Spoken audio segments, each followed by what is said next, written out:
Hi friends, எல்லோரும் நல்லா இருக்கீங்களா? நல்லா இருக்கீங்க நம்புவோம். சரிங்களா?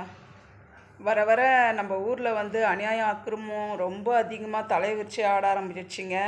இதுக்கெல்லாம் கண்டிப்பாக ஒரு முடிவு எடுக்கணும். அது யார் எடுக்கிறது என்ன எதுன்னு தெரியாமல் போயிட்டுருக்குது நம்ம நிலைமைகள்.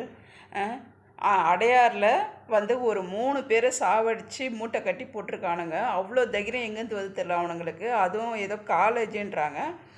அதுக்குள்ளே போயிட்டு இவனுங்க இந்தமாரி வேலை பார்க்குறான்னா அவனுக்கு எவ்வளோ நெஞ்சில் மஞ்சா சோறு இருக்கணும் அவனுங்களுக்கு. இவனுங்களெல்லாம் என்ன பண்ணுறது? இவனை பாத்திரத்தில் சுட்டு சாவடிச்சிடணுன்றான் நான் இவனுங்களெல்லாம். ஒரு புருஷன் முன்னாடி குழந்தையோட ஒரு வேலை தேடுவேன். அவனும் இந்திக்காரன் தான், இவனுங்க நாய்ங்களும் இந்திக்காரன் தான். நான் என்னத்தில் சொல்கிறேன், இந்திக்காரனையும் நம்ம ஊரில் சேர்க்காதீங்கன்றேன். எங்கே பார்த்தாலும் ஃப்ரைட் ரைஸ்கெல்லாம் இந்திக்காரன் தான் வேலை செய்கிறானுங்க.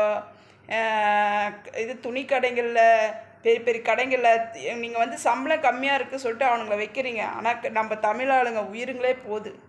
சரிங்களா? அதனால் தயவு செய்து இதுக்கு ஒரு முடிவு எடுங்க.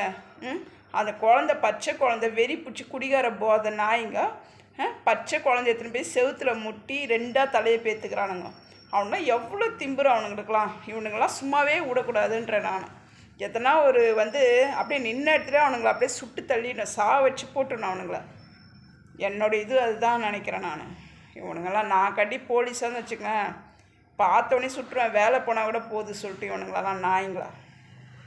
நீங்களாம் என்ன நினைக்கிறீங்க சொல்லுங்கள் கமெண்ட் பாக்ஸில். சரிங்களா? சாப்பிட்டீங்களா? எல்லோரும் சாப்பிடுங்க, சேஃபாக இருங்க. அவ்வளோதான் நான் சொல்லுவேன்.